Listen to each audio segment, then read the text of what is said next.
I'm coming for all of you.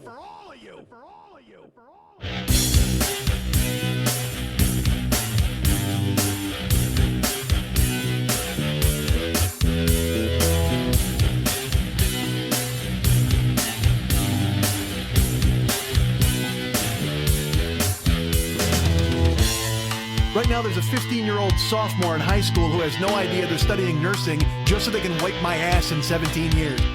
I'm 50 and single. That's a fantastic combination. I'm going to spend my golden years dating a handful of spit and a jug of Astroglide. Hey, what's happening, Mike Schmidt, 40-Year-Old Boy podcast. I must admit I'm a little thrown off right now because, I came home from doing the show last week in Chicago. If you haven't heard last week's episode, tune in. It was a 3-hour extravaganza, and it was on location in Chicago at David Hernandez's Mexi Park, I think we're going to call it these days. That's what he's dubbed it. It used to be the Cat House. It used to be in a basement. Now it's Mexi Park. It's in the loft. You know why? Because Mexi Jefferson is moving on up to the north side, straight up, to the deluxe apartment in the fucking sky, baby. So here's the deal, man. I am a little thrown because I came here and I've set up my, I recorded in my house. I'm back in California, and it is very hot in California, and you can probably hear the humming ceiling fan above me because I couldn't bear to record without it because I'd be sweating like a motherfucker. Not that I won't be anyway, because, folks, I work hard for you. Please, please, please. I'm the hardest working man in show business, goddammit. I'm the hardest working man in podcasting business, in the podcasting business, in the business of podcasting. How many times can I say that? How many different ways? Maybe I'll compile all the different ways and then send them out to you in a newsletter. Who wants to sign up for my MailChimp that I haven't used in a million years? You know why? Because it doesn't cost me money. If I pay money for something, I use it. Ask the people at MoviePass, who I've paid fucking 9 months for and never used. Never fucking used! Can you believe that, folks? I like movies, and I'm paying $10 a month to see them essentially for free, and yet I still don't go. Because I convince myself there are other things that I have to do. I convince myself that I need to stay home and I need to watch Great American Baking Show. I need to watch people make muffins and tarts. There was a woman who made a tart tatin the other day with like pineapple in it. I was like, yeah, who puts a pineapple in a tart? But then it looked delicious, and the very sexy Paul Hollywood was like, blimey, I like it. He probably didn't talk like that. But Mary Barley said, scrummy. Oh, this is scrummy. She doesn't talk like that either. She's kind of skeleton-wise. Skeleton-y? Is that a thing to say? So here's the thing. I mentioned that I'm thrown off. I'm trying to clear in case, because I can't hear. Maybe it's for the best. Actually, maybe this is a good thing. You know, I tell you, I'm always all spitty and smacky, and I can hear that stuff. And you people are very nice, and you're writing me, and you're like, dude, we don't even know what the hell you're talking about, man. And I guess I need a windscreen or something like that, because I have a sock, as you know, that goes over my microphone. A cashmere sock that I was told was going to keep all of the unnecessary noises out. The only necessary noise, of course, being the ceiling fan and my voice, in that order. I can't do the show without either of them, folks. But I hear a lot of like smacking and spitting and all sorts of nonsense. And I don't know if I talked about it on the air with David last week, but he told me he hears it. He's like, yeah, I hear exactly what you're talking about. Because other people are like, dude, I don't know what you're talking about. But he's like, no, I hear every fucking drip and smack and all of it. So I'm trying to, I'm being a little backed off the microphone today, hoping that it helps. But also, last week when I was at David's house, I had to do a bunch of different things. Like we had to be in a mono track in order for both of us to be recorded, and I had to do like the MIDI, whatever I had a midi-chlorians. I had to do that. Unfortunately, George Lucas came to my house, or he came up to Mexi Park, and he helped Mex and I get the midi-chlorians all straightened out so the two of us could be on one track. No, we had to record in mono last week because otherwise we wouldn't have been able to be on the same track. Because in stereo, it split us into two separate tracks. And then you got David in your left and me in your right, and we're cross-fading, and we're doing all that nonsense. And then, look, I'm not Grandmaster Flash. I can't come cross-fading at you. I can't go back and forth and across. I'm not LL Cool J living in your radio, and I'm on the left, I'm on the right standing on the eject. I can't be that now. I want to come to you smoothly. I want to bang in both ears at the same time. Damn it! Not one in one ear and one in the other. David and I got a spit roast. Oh no, I guess everybody a spit roast over in each ear. Yeah, we didn't want to spit roast you. We didn't want David in your right ear and me fucking you in the left ear. We wanted to just come smoothly into both ears. I didn't mean come smooth. That sounded awful. I didn't mean come smoothly in your ears. Nobody wants to get their ear cummed in. You ever watch Richard Pryor with the monkey? Seriously, nobody wants to get somebody to come in your ear. A monkey, a person, it's off. There's got to be weird porno like that out there, right? There's got to be people who are into ear fucking. Because there's people into foot fucking and navel fucking and tuning and fucking fat fold fucking and armpit fucking. I mean, it's just fucking snap out of it, man. I mean, find something else to jerk off to. Find a baseline that's normal. And I mean, I'm not shaming your kink, But armpit fucking? Really? Seriously? I guess if you can put a clamp down on it, because I mean, there's got to be. I'll bet there's gay bodybuilders who they make a guy flex and they fuck the bicep and the crook between the bicep and the forearm, right? That's got to happen. And if it doesn't, I've just gone ahead and invented a porn genre that I'm going to make $1 million fucking dollars off of. And $1 million doesn't seem high, but I'd be happy with $1 million. I always talk about winning the Powerball and all these fucking things and how I would just basically disappear. Dude, I think if I won $1 million, I would disappear. I think it's getting to the point now where I think I would move out of the United States. Boy, I've become wistful. Things have changed, folks. I've fallen from the top of Mount Schmidt. Like I used to think in LA, I'm going to do voiceovers, I'm going to be acting, I'm going to do all these things. And now I'm happy to bring you the podcast. But if I get $1 million, I might be doing one of these a month. And I don't think I'll be doing Twitch video games. I don't think I'll be doing any of that stuff if I have $1 million in the bank. Although maybe I will. Who the fuck knows? Of course, I'm never going to have $1 million in the bank. So how the fuck am I going to go ahead and prove this theory or theorem? I don't want to be that guy. Any of you English people out there who are coming after me. I was writing emails today, and I kept writing, to whom I shall write the check. Because when I did the theater in Cincinnati, they were very nice. And I said, can I PayPal you? Can I Venmo you? Because I think I told you the story about I was flying out of the goddamn house and I forgot to grab my checkbook to go to Cincinnati. The 2 episodes ago I told you the turnaround time was fucked, but I forgot my checkbook, so I had to pay the theater. And the people who run the theater were extremely nice and also extremely trusting. Because, I mean, I did the show and then I fucking took off. I could have just disappeared into the night. Not like you can't find me on the internet or something, but I could have been a dickbag about it. But I told them, look, I'll pay you now. I'll Venmo you. I'll PayPal you, whatever you want. I'm not running a game. It's not like I forgot my paycheck or my checkbook and I'm really fucking you here. And they were nice about it. And they said, no, do us a favor. When you get back to LA, send us a check. So I've been ensconced in LA here for a couple of days. I sent them an email. I'm like, look, I'm back in LA. I want to send you a check. But I need to know the address and I need to know to whom shall I write the check? Because I couldn't figure out. It was like, to who do I write the check out to? Because I don't like ending you don't want to end a sentence with a preposition. At least I don't think so. All you people out there with cum in your ears, you guys can write me and tell me about that. That's a spider monkey fucking Richard Pryor in the ear. No, I know you'll hear that later and you'll be like, what is that noise? And eventually someone's going to go, you know what? That's a spider monkey fucking Richard Pryor in the ear. Richard Pryor, genius. Goddamn genius. George Carlin, genius. I went into a George Carlin hole a couple of weeks ago and I just sat there on YouTube staring, watching, listening, and what a fucking genius he was.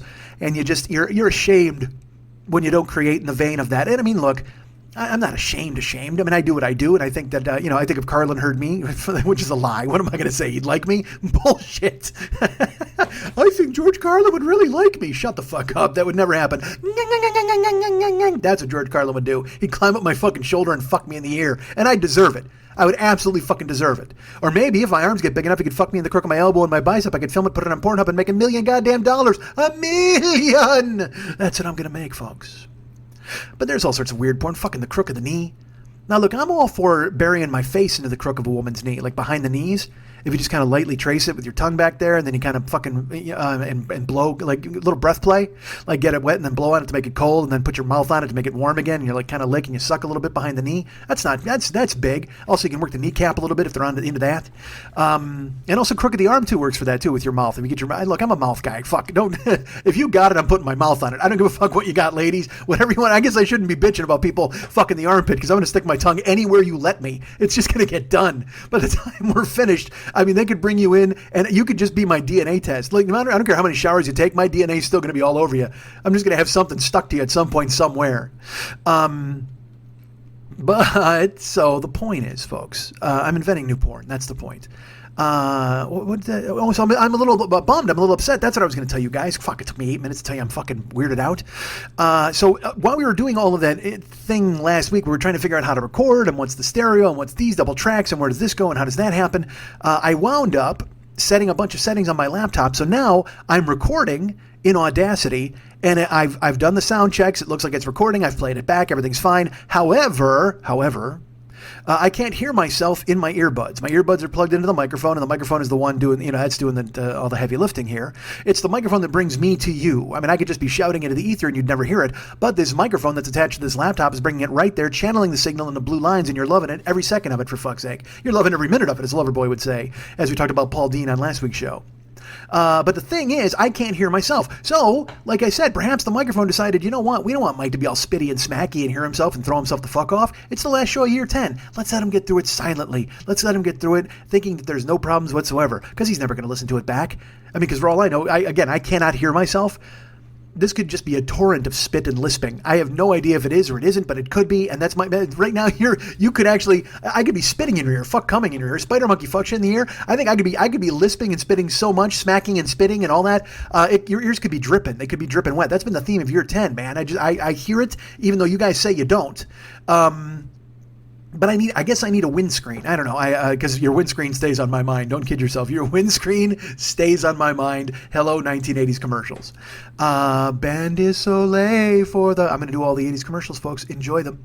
Kiss, that's their name. Kiss, they may look insane. Kiss. That's a doll. Kiss had dolls. Kiss has a pinball machine.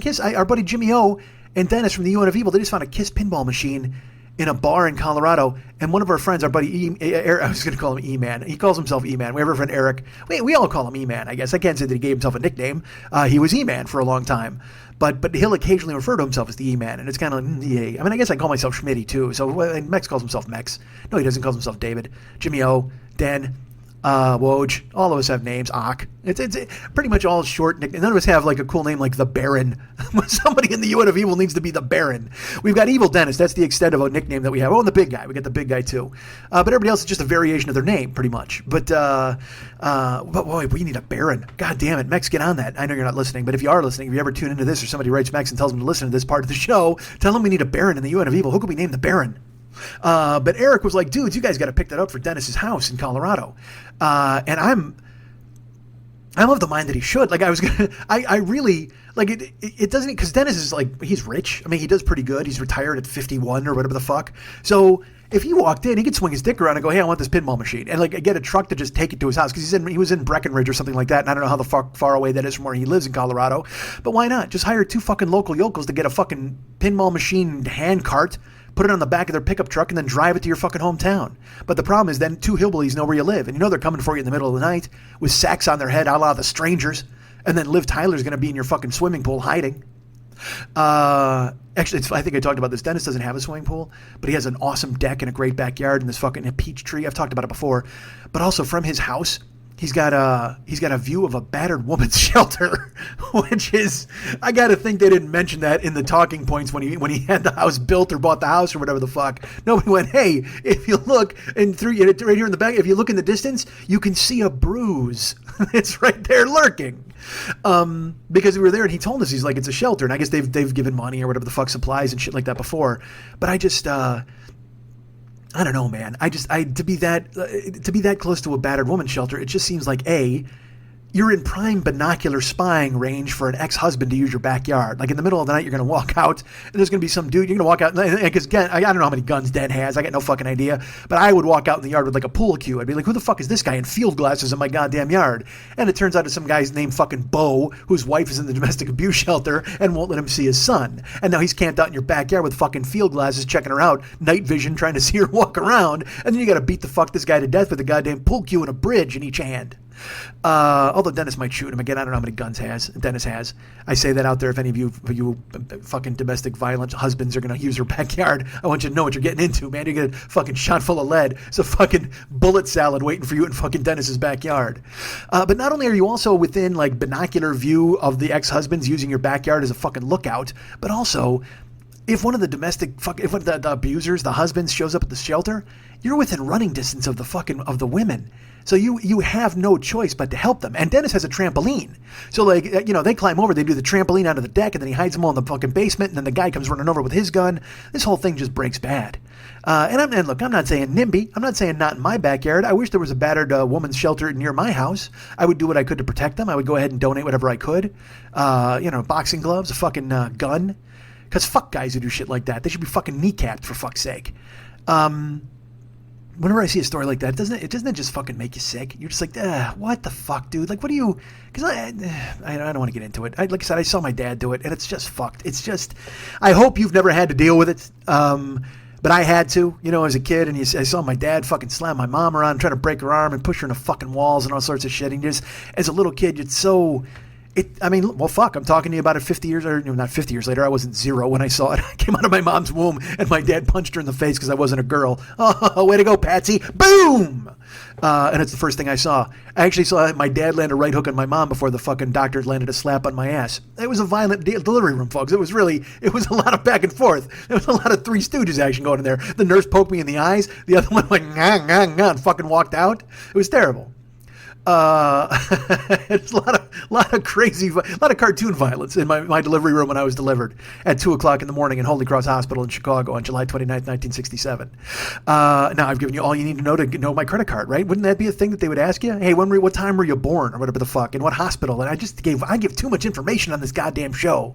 I just told you that Dennis would shoot people and hide them in his basement if they ever escaped from the battered woman shelter. Look at this. I'm giving everything away. I'm giving all the secrets away. And I think what we've all learned so far from this show, I can't even see how much time we've been in because the ceiling fan is blowing my papers around.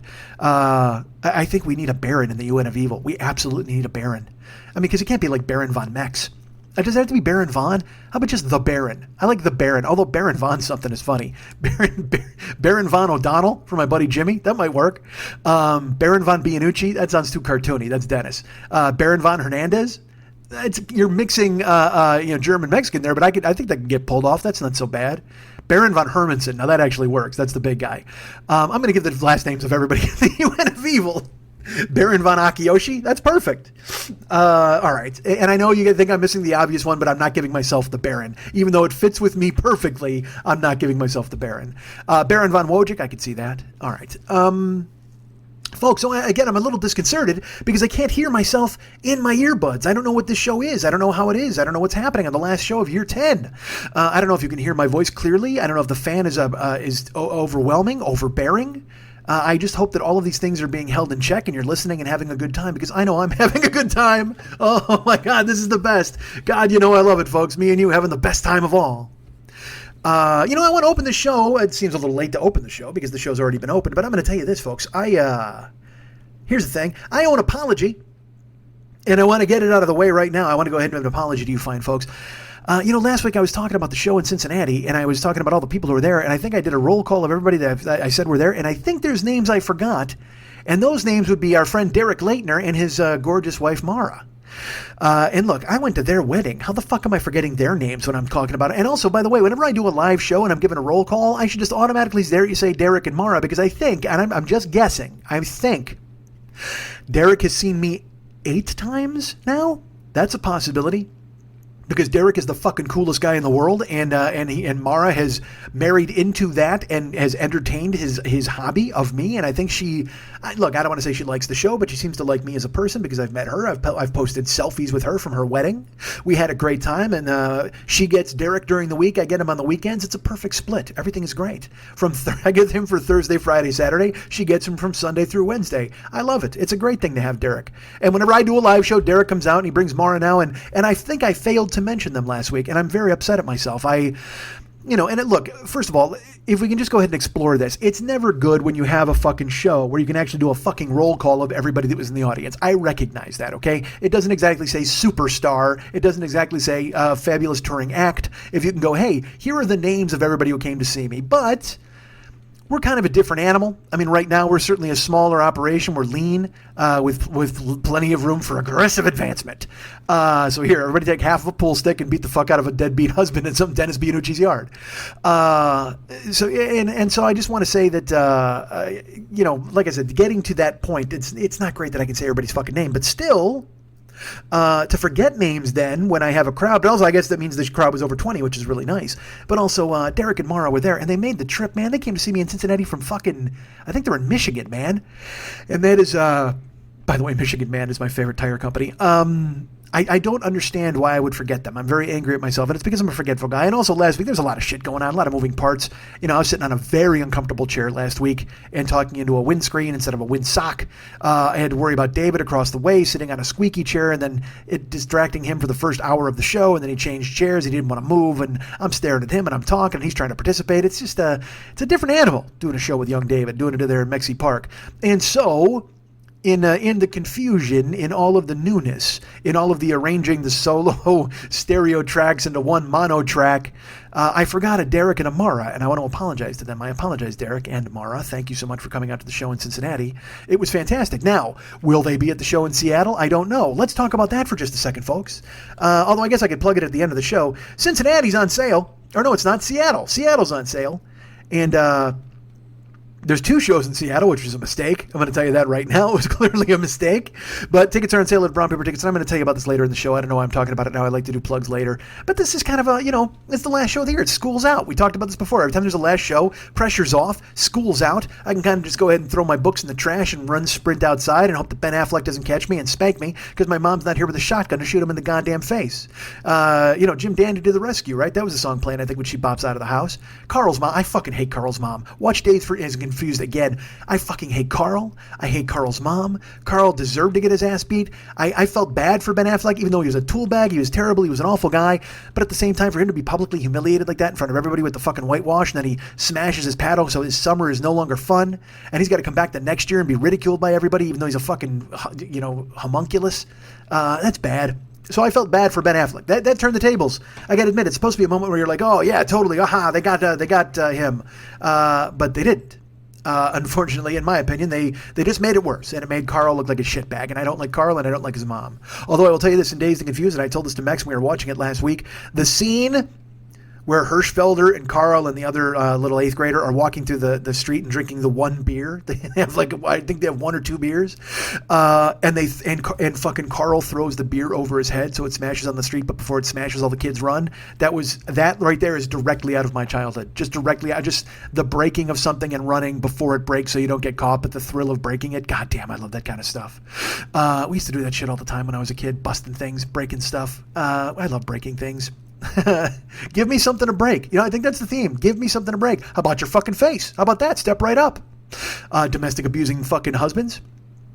I'll tell you what. There might be things to break in the future here, as I mentioned. It's funny. I've talked about getting back into comedy, folks.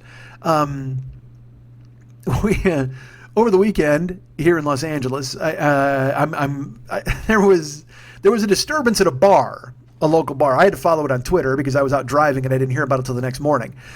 But apparently, there's an organization, folks, and I don't know if you know who they are. And if you're in them, fine. I don't want to debate you. Do your thing. It's stupid and wrong, but whatever the fuck. I just told you it's stupid. Do your thing. It's stupid. There's an organization called the Proud Boys. If you don't know who the Proud Boys are, let's talk about them for just a second. Proud Boys are young men, and I think their leader is a guy named Gavin McInnes. I think that's his name. And they are men who, I tried to get a handle on it. I was reading and I don't know what's true and what isn't, but I mean, am I to understand the Proud Boys? They're kind of like men's right activists, and also they're Trump guys, and they're bordering on kind of like white people supremacy from what I could see. I don't want to go into this too off the handle, but the main thing is apparently they don't have sex and they don't jerk off because they think it saps them of their masculinity and their testosterone. So that's the decision they've made. They've decided to save all of their precious cum because they keep it for, I don't know, somebody who's worthy, for the most special of bath towels in the future. I don't know what the fuck they're thinking, but this is truly their philosophy. And it's not like they're just fucking weirdos, okay? I mean, look, this philosophy is weird, which by proxy makes them weirdos. But just the fact that they're like normal dudes in society, I suppose. I mean, I don't know what's normal anymore. I got no fucking clue. Yesterday, our president sat there with a Russian president's hand up his ass and just puppetized all of the fucking stuff that Putin wanted him to say. It was fucking ridiculous. And I know some of you disagree with that. I know I see it reflected in emails and Patreon. But that's just the way I feel. So I don't know what normal is anymore, but I know what's not normal, not jerking off. I'm sorry. I don't care who you are. I think even priests jerk off. I think even guys with no arms jerk off. I think they find a way, because I'll tell you what, that's a hell of a fucking inspiration for you. You lose your arms and you want to get off, you got to find some way to fucking jerk off. Either you lay on your stomach, because we've done that. I did that when I was a kid. Because look, when you're a kid, all you're doing is finding different ways to jerk off. Like I said, I fucked a bowl of Jello, for fuck's sake. And also that thing where you lay on your stomach and you flip your cock up, and so you kind of like groove around on that for a while until you fucking unload. I haven't done that in a long time. Maybe I fucking make that happen. But when you're a kid, you're looking for all sorts of different angles. You're looking for all sorts of excitement. Sometimes you're, hey, ladies, you're not the only ones who can use a faucet, I guess is my point, is what I'm saying. You're looking for different things. You're putting things on your cock. You're waiting for it to work. So, have you ever, look, let me ask you this. Have you ever jerked off with a condom on? Have you? I have. Not recently, but I have in the past, because you're like, I wonder if this would be different. And also because when I was a kid, you knew condoms were a thing that you had to use. So in my mind, I'm like, all right, well then I should get used to using them and see what it's going to be like. Yeah, I was a weird dude, man. All I needed was any sort of fucking opening for a different way to jerk off, and I was in. And I've talked, when we do the jerk off journals, I've talked about it on there. There's one thing I talked about on there where you fill a sock or whatever the fuck with lotion and you put it under a couch cushion and you fuck it. I didn't make that up. I wish I did, but that's totally fucking true. That was a thing I read on one of those masturbation sites. And I know you're thinking to yourself, Mike, why are you on these masturbation sites? Well, as I've said, sometimes you're doing the research and you're always looking for different ways to go ahead and make it work. So these dudes, however, have gone the other way. They've decided that they're not going to fuck anybody. And by the way, I love the conceit of that also. The Proud Boys have decided that they're not going to fuck anybody. Not that the decision was made for them by the very fact that they would join a group called the Proud Boys. What the fuck is that? That sounds like, what that sounds like, the Proud Boys? That sounds like those groups in the 50s who would steal songs from Howlin' Wolf and have a hit on the charts with it. Like they would sing like fucking some song that Jelly Roll Watson sang about fucking, and they would clean it up and wear sweaters, and they'd be on the fucking charts in an instant because they were white and they weren't some of those savage blacks who sing about that sort of stuff in juke joints on the side of the road. No, these guys would take it mainstream. That's what the Proud Boys were. Like the Proud Boys were, it's like 5 Elvises in a band, and they had their own colonel, and he's stealing fucking all the songs about fucking hand jobs from all the blues singers and cleaning it up. They're like the Pat Boones, like 5 Pat Boones. That's what the fucking Proud Boys sound like to me. But the Proud Boys so they do this thing where they wear and they wear a uniform, dude. I mean, I don't even. Again, I'm old. I don't know what the fuck is going on. Apparently, these dudes wear the Trump hats, the fucking red baseball hat, the MAGA hat.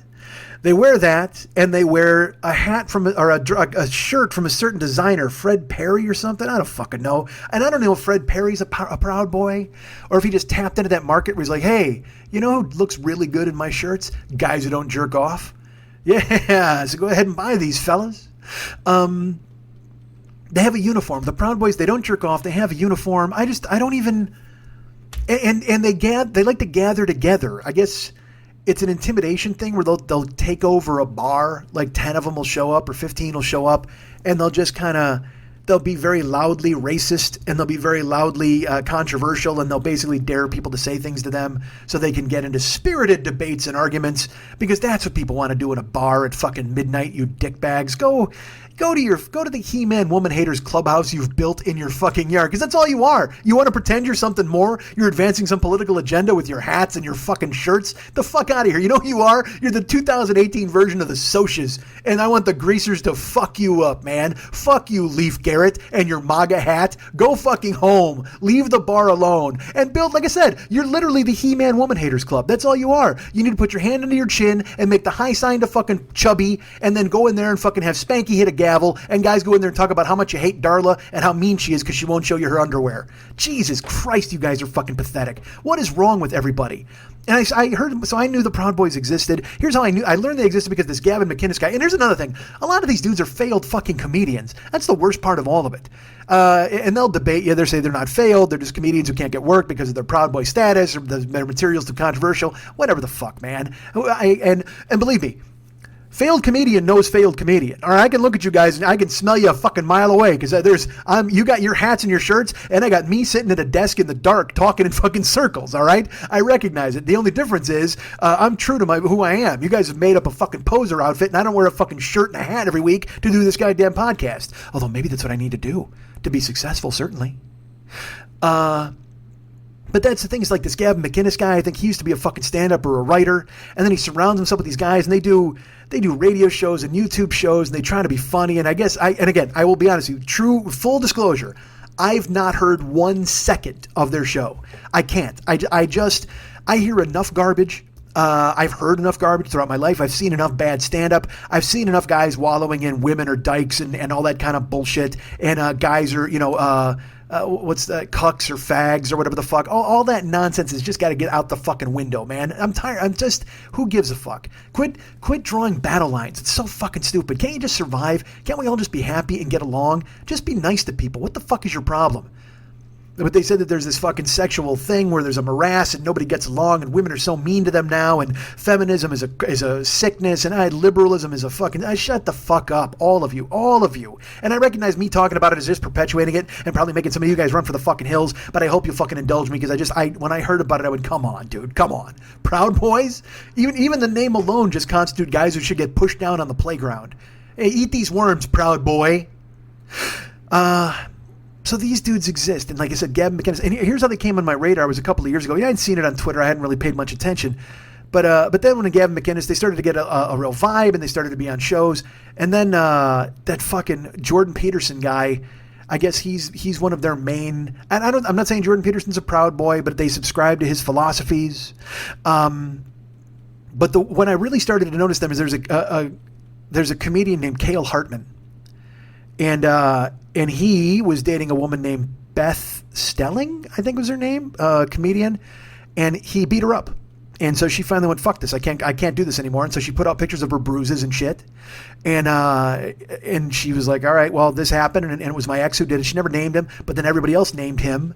And then this is in 2015. That's the door to my, the handle to my armchair. Hear it? Okay. She put out that she was beaten up by this guy, and he was an abusive boyfriend. And so the LA comedy scene just drummed him the fuck out. They were like, get the fuck out. I know my friend Paul Goebel got into fights with the guy, and a lot of exchanges were had. This is in 2015.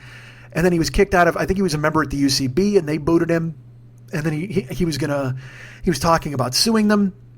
He went underground. He tried to answer all of these accusations on social media, and everybody, the mob, of course, tore him the fuck apart, because I guess there were people who'd known about this for a while, because Beth had been telling them it had been happening, and finally she said, I can't do this anymore.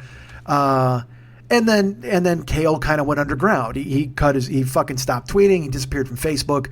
And, because that's really all you can fucking do when the mob comes for you. There's nothing you can do. And look, I'm not saying the mob, fuck. I will say this. The mob is scary, and the mob is dangerous. And when the mob comes flying after you, I can't even imagine what it would be like to face that. But however, if you beat up your fucking girlfriend, I got news for you. Fuck you. The mob's coming, and you deserve it. There's nothing less you deserve than the mob. Literally, that's the least that should happen, is that you should be publicly shamed and ostracized. You should be in fucking jail. So this dude went ahead and he tried to fight it. He tried to write he got a lawyer. He was like, this is a complete falsehood. These accusations are wrong. And he wrote a thing on his Facebook page, and then he was just shouted down by the mob. So he fucking disappeared. Like a year later, this was actually kind of funny. If you go to his Twitter account, he disappears and he comes back almost, I think, a year later or 7 months later.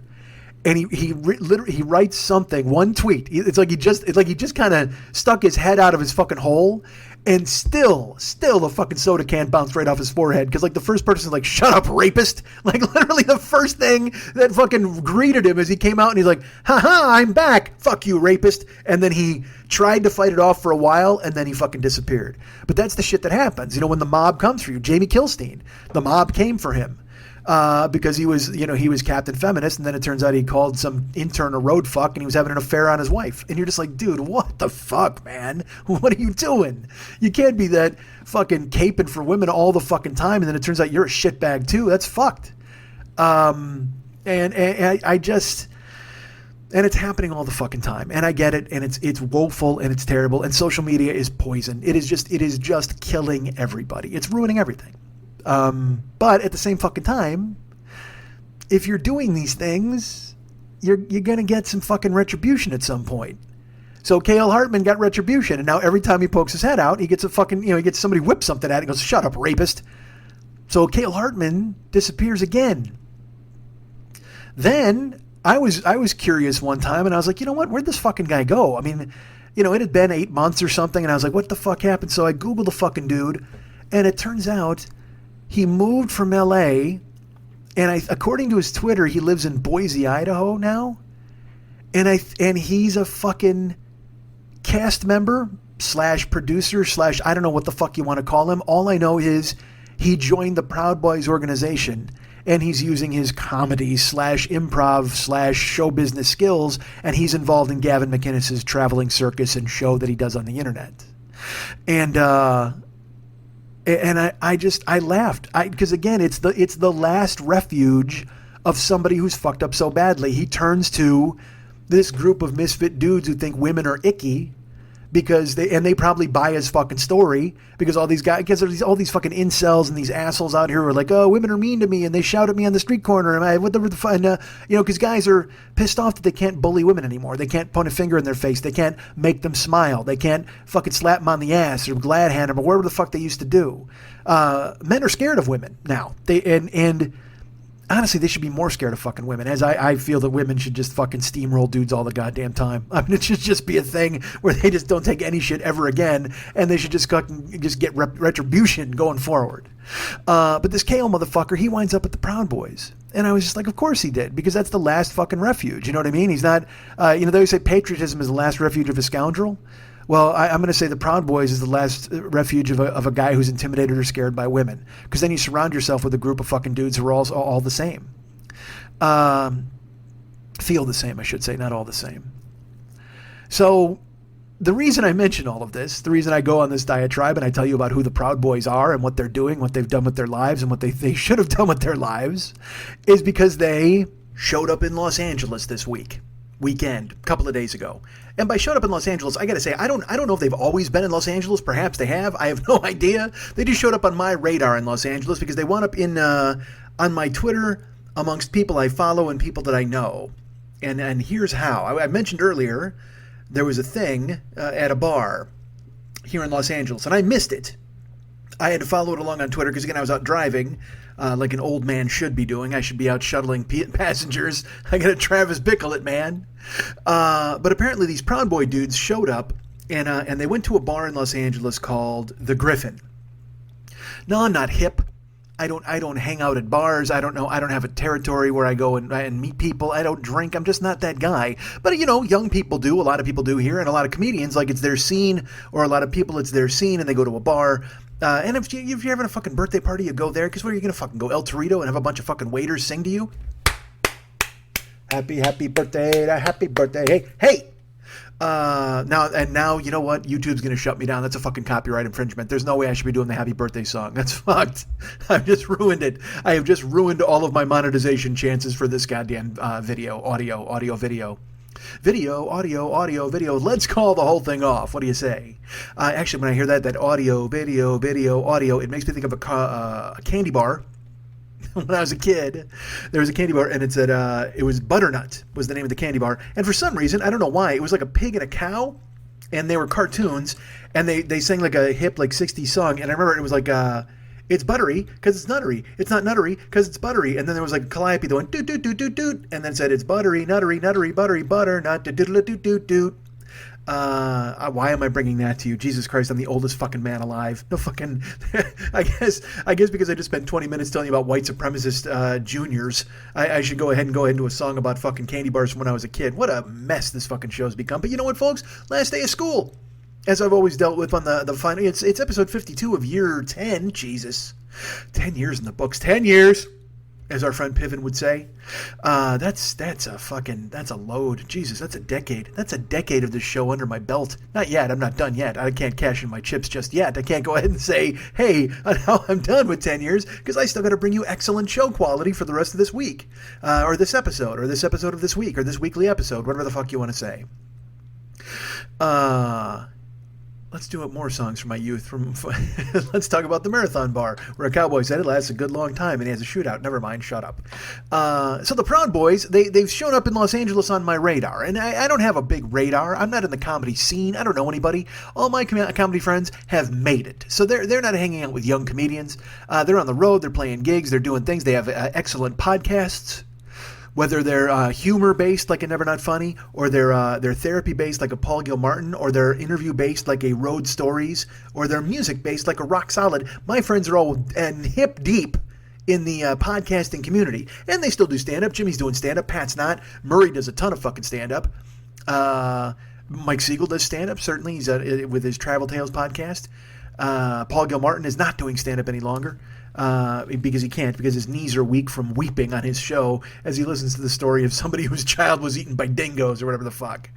Perhaps he should get some of the Proud Boys in and talk to them and find out about what went wrong in their fucking childhood that they got to grow up and hate women. Sure, why not? And look, by the way, I'm painting this with a real broad brush because I didn't do a fucking lot of research. It's not like I went to Wikipedia and looked up the fucking Proud Boys or anything. I'm just going by what I've seen from snippets and social media. And let me tell you, there's nothing better to do. There's no finer plan than to go ahead and talk at length on a subject when you've learned about it from social media. Oh, what if it turns out the Proud Boys give money to Planned Parenthood and I don't know a fucking thing about them? How terrible would it be if I fucked this whole thing up? But I don't think that's true. I think they're a fucking mess, quite frankly. And I think everybody is. Like I said, I don't know what's fucking real anymore. I don't know what's good or bad. You gotta live your life. You just gotta stay within the guardrails and move fucking forward like a goddamn shark and avoid all of the brush fires that are just out of reach and hope they don't reach you. That's the thing. You just gotta avoid getting scalded or burned by everybody else. But these Proud Boys showed up in Los Angeles, and I guess here's how I found out about it on Twitter. They came to a bar called the Griffin in Los Angeles. And I don't know if it was 10 of them or 15 of them or whatever, but they showed up and they were being quote unquote ironically racist, or they were saying mean things, or they were being loud. Again, I've got a thumbnail of what happened, and I certainly don't have the Proud Boys version of this. I only have the comedians version of this, but because God knows I didn't search out. Well, yeah, let's both sides this. Let's figure out exactly how the Proud Boys feel about this, because I know how they fucking feel about it. If you're walking out in a uniform, you're not jerking off, and you're wearing a fucking MAGA hat, of course you want to fight people at a bar, or at least yell. So that's what they did. They showed up at the Griffin, and I guess they were being loud at the bar, and they were wearing MAGA hats. And from what I can gather, there was a comedian there, and he was having a birthday party. Because the first tweet I saw was, "Hey, a bunch of Proud Boys in MAGA hats just showed up and ruined this guy's Twitter handle's birthday party, and this stinks," or whatever the fuck. And so these comedians, it was comedians that and writers, and they were mad that those guys were there. And then because that went out on Twitter, other comedians saw it as a bat signal of sorts, and they went, "Hey, man, this is fucked. They can't come to the Griffin and ruin your party, and they certainly can't come in our town and be Nazis and white supremacists. We got to go let them know that this isn't cool, man." And so this one comedian, I don't know him, Josh Androsky, is that his name? Possibly. I'm telling this from fucking memory, and I apologize. He put out this fucking vibe where it's like, "Hey man, we got to get to this fucking bar and we got to clean house on these guys." So I'm reading that and I'm like, fuck yeah, go clean house. Let's see that. Let's see what the fuck's gonna happen. Also, there's part of me that's just going, this is the dumbest thing I've ever heard of in my life. I mean, just a bunch of comedians are gonna go fight a bunch of guys in MAGA hats. I mean, it's a cool idea in theory. And I couldn't wait to see how it unfolded. That's what I wanted to check out, was exactly what where the comedians just going to come in and fucking stormtroop these guys. And apparently what had happened was the guy was having the birthday party, and then they confronted the Proud Boys who were yelling and were saying, I guess some of them said the N-word at the bar, and some of them were just, like I said, they show up and they act the fool. They do that to try to goad people into something. And so first, I guess this comedian went to the bar manager, and the bar manager blew him off. Then he went to the bouncer. He's like, "Hey man, this isn't cool. These guys are fucking ruining this," and they're yelling. And the bouncer said, "The only color I see is green." Now, having been a bouncer before, I understand that attitude to a certain extent. If the club isn't telling you to do something about something, you're not going to listen to some guy who comes up and goes, "These guys are loud," because it's a bar and sometimes people are going to get fucking loud. I just tried to say sometimes, and I think he said pom-pom. What the fuck just happened on my mouth? You're in a bar and you're bouncing. Half the time you're being frosty because you're trying to make sure nothing bad happens. But at the same time, you're also fucking fatigued by the fact that something bad is always happening in a goddamn bar because people are awful. But I will tell you this, when the bartender or the fucking bouncer said, "The only color I see is green," that's just fucked. You have to take seriously like I said, if management comes to you, you definitely have to take it seriously. But if a customer comes to you, you got to keep an eye out. And at least you got to be nice to the customer and say something like, hey, here's the deal. I'll keep an eye out on it. You guys do your party, they'll do their party, and we'll try to make sure nothing bad happens. You got to reassure a customer that you're going to do your fucking job. I mean, if you're a bouncer, you sometimes got to wade in, you got to throw somebody out, you got to tell people to shut up. It's just fucking, that's just the job. You're just basically like a fucking kindergarten teacher with alcohol. That's all you fucking are as a bouncer. So for him to shit on them and just go, hey, the only color I see is green. I mean, I guess, was he soliciting a tip to bust up the fucking Proud Boys party? I don't know. I wasn't there. So by all means, I'm going to comment on this at length. If I'm not there, I want to make sure I go ahead and talk about this as much as I can. So it goes on Twitter, and then they assemble. Comedians assemble. They just very much like the Avengers. There was Open Mic Man. There was Character Guy. They were all there. They showed up at this fucking club. And it's, like I said, it's a bar called the Griffin. And then the shit hit the fan. And by the shit hit the fan, I mean the social media war commenced. These comedians show up, and I guess they start yelling at the Proud Boys, and then the Proud Boys start yelling at them, and then one of the Proud Boys shoves one of the guy's girlfriends, okay? And from what I can gather after that, it turned into a big argument that spilled into the street, and then it turned into an even louder argument with a bunch of guys pointing at each other and yelling at one another. Now let's backtrack a little bit here.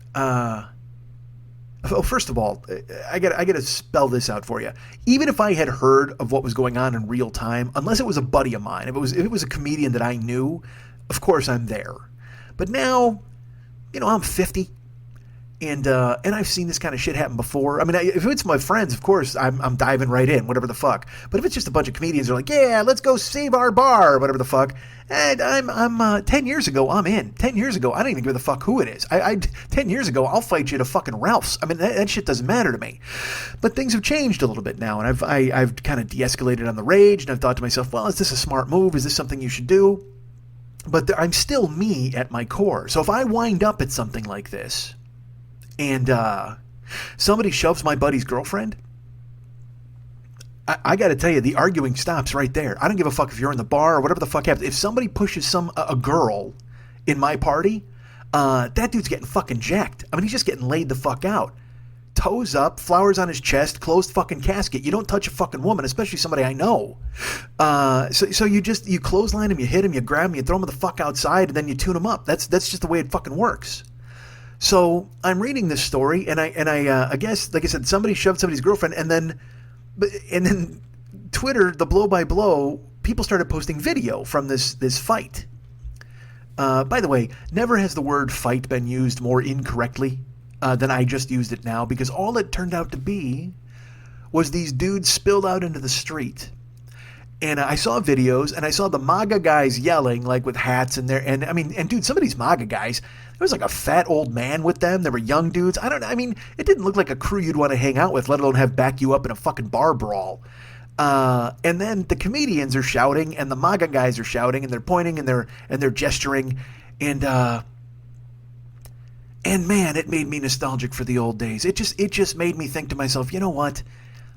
Will somebody fucking do something here? Will somebody fucking throw a punch? Will anything happen? Because again, like I said, you lay the fucking guy out for hitting your girlfriend, but then if it spills out into the street, now you're not even in the bar anymore. The bouncers aren't going to interfere, and that's the worst part for guys like this, because all they're doing is shouting at one another. You stink! No, you stink! You stink! And a big fucking slap fight breaks out, but nobody makes any contact with one another. Nobody hits anybody. It's just like this tense situation where people are screaming, and nobody pulls the trigger. And,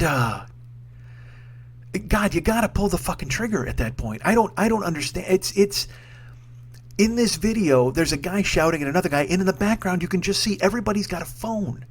People are either on their phone, and people are either filming the fucking thing, or they're tweeting about it. Because I will tell you, like I said, I followed it on Twitter, and people are updating the tweet. We've moved into the parking lot of the Griffin now. If you want to show up, and these guys won't go away, and we're shouting. And if you're dudes, this isn't a fight at this point. If you're able to fucking live tweet your argument, you're not effectively taking care of the problem at all. I mean, if these fuckers have hats and fucking dumb shirts and they got all sorts of rage from not jerking the fuck off, I'm sure they're ready to throw down, but then they're just barking in the street. And then these comedians show up, which again, I love the idea of comedians because I know comedians, all right? Some guys are they're psychopaths probably, and they'd be ready to go at. But a lot of comedians are just like, their weapons are words, man. Their weapons are words. They're not five-knuckle dudes. They're not just throwing bombs. They're just out there to fucking shout and yell and have cutting remarks and devastating tweets. And it's like, man, fuck this Downton Abbey shit. Somebody fucking hit somebody, goddammit. I'm watching the video. I'm reading about it. And I wish I'd have seen it in real time. Because I'll be honest with you, 99% of me doesn't want to go to that thing. 99% of me is just like, fuck this. This is dumb. It's people shouting. It's in a bar. I hate bars. I don't, and I'm trying to avoid this sort of thing. I don't want to be mad. I don't want to be angry. I don't want to be hitting people. I don't want to be fighting people anymore. I'm the lion in winter, so to speak. You know what I mean? Where it's like, if I have to, I will, but it's got to be a good cause. But if you're in that group and somebody hits a girl in your group, that's a good cause. You just got to start swinging. That whole fucking thing has to turn into the bar fucking fight from Hooper. Somebody's got to punch Terry Bradshaw in the face and have him spit a tooth in your fucking head. I mean, Jesus Christ. I don't know how you could sit there and while a girl gets roughed up and then you're going to take it outside and keep fucking yelling. Somebody do something. Throw a punch. All these videos are guys, like I said, literally pointing. And another thing, this is our bar. No, we got to go to another bar. Well, you jerks. No, you're the jerk. I mean, what the fuck, man? Guys yelling at one another and nobody throwing any hands. Nobody fucking just busting it. There's a funny rap line where you couldn't bust a grape in a fruit fight. And it's like, yeah, none of these guys could. None of them. It's all these fucking malnourished fucking comedians who pale skin who live under the cover of darkness as they're trying to get their 5 minutes on stage, or they could be headliners. I don't know who the fuck was there. And then it's these doughy fucking MAGA dudes in their stupid hats and their dumb shirts and they're scared of womenness and you could just see nobody wanted to do anything. And so that's why I say 99% of me wouldn't want to be there. But the other 1% of me would absolutely want to fucking be there. You know why? Just because I gotta fucking, someone's gotta set it off. You need a guy there who's ready. You need somebody there. Because again, if it's just two guys going, you suck, then you're just a dick swinging contest. No, fuck that. Somebody's got, you gotta dick slap somebody at that point. You gotta make something happen. I was praying. I was just waiting for anybody. Because again, here's what you do. Here's what you fucking do. Either you just fucking slap the guy in the face. Because again, if you just bitch slap a dude in the face, then you see if he's real, if he's about it. Because if he's gonna fight, then it's gonna go down. Because you just completely disrespected him by slapping him in the face. I did it to a fucking guy in a hotel in Fargo once. His fucking glasses went flying. I slapped him right in the face. I had come off stage too. I still had a fucking show to do that night. I slapped the guy in the fucking face. Did I tell that story on this show? Maybe I didn't. We'll save it for year 11. But his fucking glasses just flew into the fucking distance. But that's when you find out if somebody's about it, because the sound freaks everybody the fuck out. You slap somebody in the face, and it either sets off immediately where everybody just fucking jams, or there's this beat where everybody hears the sound and backs off and just goes, "Oh man, I didn't see that coming. Oh fuck, what the fuck, man, whatever." And the guy who slapped you, he's got to fight you, like Charlie Murphy said. You don't slap a man. They used to kill people in the old days for that shit. But that's what you do. If you get a guy and you're fucking arguing, it's a bunch of shit, it's not going anywhere, and you're really serious, because you should be serious. If a fucking girl in your party got slugged or pushed or shoved or manhandled or anything, you got to take a fucking poke at this guy. You just slap him in the face, and catch his ear too, because then that fucking rings his ears, and that's no fun. That is no fun at all. Just get a whole hand slap. I have a pretty big hand, so that's why. I can catch a whole fucking head. But if you do it, you just fucking go whole cheek and ear. Even slap him in the fucking ear, like Dr. David Schultz did to fucking John Stossel. If you just fucking bell ring a guy, then you see if he's serious. And then you also see if his crew is serious. And then you see if your crew is serious too. I gotta be honest with you. If you're a bunch of fucking lanky comedians who are used to headlining at fucking road gigs for Tribble, you smack a dude in the face, you better hope those dudes are ready to fucking go to bat with you. They got to go to war, because otherwise, if the Proud Boys are all about it and they come charging at you, well, then it's just you and a sea of fucking hats, and you can't fucking let that abide. You better hope your friends are ready to back you up. At least the chick who got shoved around better jump in, for fuck's sake. But that's what you do. You set it off. You just do a fucking thing. Slap a guy. Slap that guy who won't shut up. Who's right in your face. Slap him. He's close enough. Fucking just arm's length him and bam. Ring his ears. Or you can't pie face a guy because that's not going to do anything. If you fucking just slap a dude, because again, the sound, you have no idea the fucking sound and what it does to people around him. It just makes everybody think fucking 2 or 3 times. So either you're going to set it off and we're going to go, or you're going to end it by slapping that guy in the fucking in the face. And I will tell you this. From what I've seen on Twitter and everything else these days, with everybody insulting one another and yelling and bitching and moaning, but then getting offended by everything that's said and running away and looking to hide. And look, I've talked on here. I don't know anything about masculinity. I don't know what it means to be a man. I used to overcompensate for it by trying to fight all the fucking time because I'd have this rage inside me and I didn't know how to fucking deal with it. I thought that's how men dealt with shit. You know, my male role model came from the movie Thief. I actually did a podcast with a woman. I don't know when it comes out. I think this month sometime. And she was like 5 movies. It's called Movies That Made Me podcast. And so I had to pick 5 movies and I picked Thief because at 14 when I'm in a fucking theater watching that and I see how James Caan acts. I'm like, oh, that's how a man acts. Okay, he's got a gun in his waistband at all times. He fucks people up. I mean, that's kind of where I gleaned it from because I didn't have a man to tell me who to be. So you just think to yourself that what you do is you go in with swagger and you take care of it. You hit a guy. You just jack him. But I mean, that's the thing is nobody's about it anymore. Nobody's about it in that way. You see these guys on Twitter and they moan and they fight, and then if you hit somebody, inevitably, I mean, how many times you see? I talked about this before. There's a reporter and he gets in a girl's, he's trying to, the girl who got grabbed by Corey Lewandowski at fucking Trump's thing last year, or whatever the fuck, 2 years ago at the convention. And there's a guy who works for Breitbart or InfoWars or one of those fucking sites, and Gateway Pundit maybe, and he was hiding out with a fucking microphone, and he ambushed her and her boyfriend, and he's like, hey, Corey didn't really hurt you, did it? And he sticks a microphone in her face, and her boyfriend comes over and he goes, that's enough. And he pushes the guy out of the way. Now, he didn't tune the guy up. He literally goes, that's enough, and he puts a hand out and pushes him, and the guy falls to the ground. Oh, my arm, did you see it? Did you get it on tape? Oh, we're filing assault charges. That's what you're dealing with. You're dealing with these paparazzi idiots from TMZ who try to bait you into doing something stupid so you'll take a poke at them, they can sue you and they can own you, or they can send you to jail. There's always these people, I mean, I saw a thing, Maxine Waters is like a Democratic congresswoman from California, and a guy confronted her. He's bullying her, he's talking to her with a fucking microphone, and she used her papers to like brush him out of the way, like shove him out of the way, and he's like, oh my God, did you catch that? She shoved me. Did you see her shove me? And then the headline of his story is Maxine Waters shoves me under questioning or whatever. It's like, They've weaponized this shit. And so that's why I'm saying it's just a lot of chatter. It's just a lot of back and forth. It's all a giant fucking slap fight. And all of these fights are fought with phones. They film it. And when you're being filmed, people think that you won't do anything. They tweet it. They live tweet it. Hey, you got to get over here. We're doing this. We're having a big what? An argument? A shindig? I can't fucking come over there for an argument. Now, if you guys are gonna fucking throw down, if you're gonna go greasers and socias, I'll come over there. Me and Pony Boy will stay gold and show up in your fucking corner. But half the fucking time, it's guys. You cross this line. No, you cross this line. You cross this line. You cross this line. And they're yelling, and everybody's fucking yelling. And you know what they needed? And because I thought of this when I saw it again, I watched it all the next day. I mean, I guess I want to say in retrospect, but I watched it all unfold the next day, and I you know what they needed? They needed a Chaz Palminteri. That's what you fucking needed. You needed a Chaz Palminteri at that thing. The MAGA guys are shouting. The fucking the Proud Boys are shouting, and the comedians are shouting.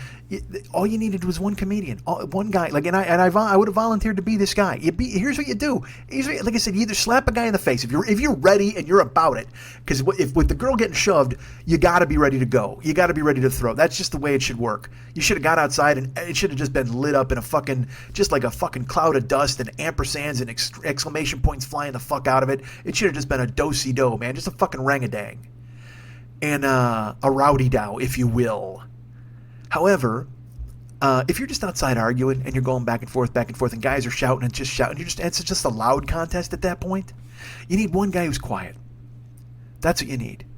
You need a Chaz Palminteri. And I would have been that guy. I would have volunteered to be that guy, you know, in the old days. Not now. I'm old now, man. Please. I'm not trying to, but there's still that in me. There's still that fucking instinct where you're just like, you start vibrating and you want to fucking just dive in. Like I said, when I got into the fight, I got into a fucking, basically a gang fight at a movie theater. And just I saw a punch thrown and I just dove in. I just started hitting people on my side, their side. I didn't give a fuck. I just started swinging. I went in like a fucking Tasmanian devil and just rolled in, just fucking hitting everybody, throwing bodies, pushing dudes, pie facing, punching. It was great. God damn, it was exhilarating.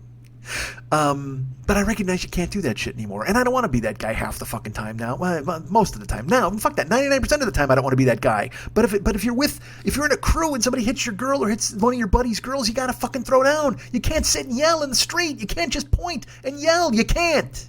You either slap a guy in the face to set the whole fucking thing off, or while all the yelling's going on, you have a Palminteri. You got a Chaz Palminteri, and he comes over, and that one dude who's yelling, the guy at the Proud Boy, he's barking. He's got his fucking eyes glaring, his hat rolling. You go up to him and you just lean over. And you get right in his ear, and you're breaking his personal space, and he'll probably say you're breaking his personal space, and whatever the fuck you're violating, whatever the fuck.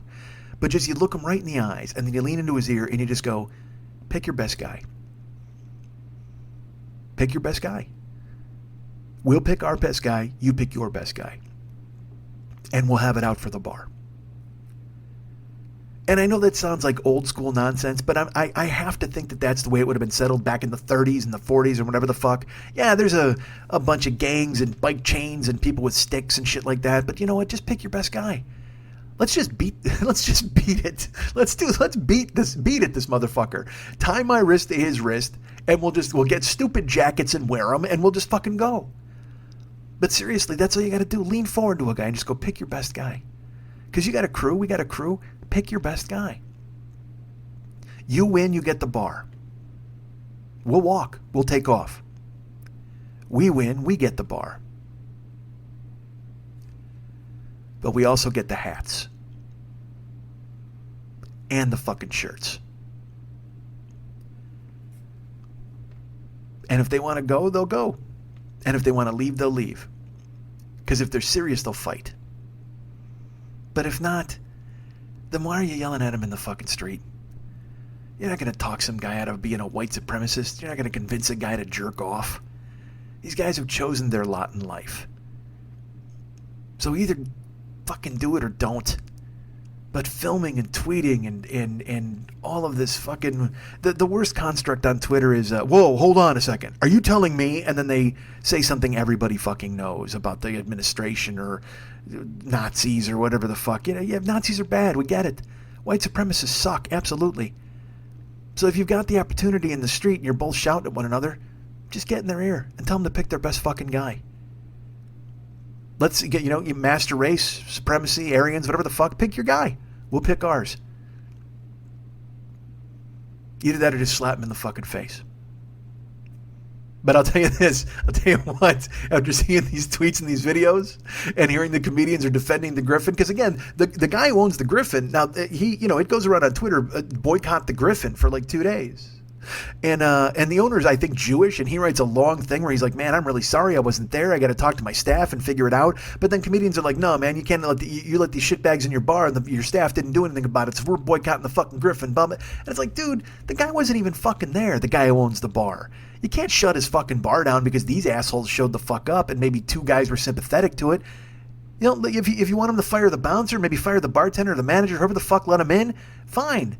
But closing a guy's bar, his livelihood, because some shitbags came in and fucking yelled at you? Jesus Christ. I don't have a solution, by the way. I don't know what the fuck to do.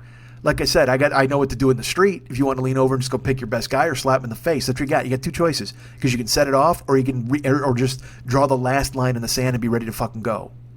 But I'll tell you what, so the Griffin, then they opened, they're opening this week with like a charity event, I heard, or something like, because they were closed on Sunday. They fucking shut it down. They said, we won't be open because we got I don't know if they had again, diversity training, which is all bullshit when Starbucks closed for a day. What was that about? They came in and go, hey, guys, be nice to black people. If you weren't nice to black people before, you're not going to be nice to black people because they closed it for a day and made you take an 8-hour course. If anything, you're going to be more mad at black people for making you take an 8-hour course, even though they didn't make it. It was the fucking shitbag who called the cops. People, you're not going to change their minds with this shit. Diversity training and all this other stuff. You see people in the streets now shouting. on phones, calling people, wetbacks and telling them to go back to Mexico, and calling black people the N-word and asking them why they got fucking socks, calling the cops because they're using coupons at CBS. What the fuck has happened to this world? I don't know. I don't fucking know. I mean, I can't attest to it being good. Fuck no, it's bad. It's fucking bad. I was gonna say I can't say it's good or bad. I don't want to waffle on this shit. This is fucked. And I don't know what to do. I got no fucking solution for you. But I do know this from seeing all the tweets and all the videos from that night. I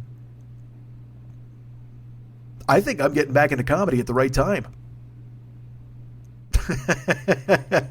I think this is a scene that needs me, for fuck's sake. So this scene needs a guy who's willing to fucking chaz or slap. That's it. That's what this whole fucking scene needs. They need a big fucking idiot to come in and chaz or slap.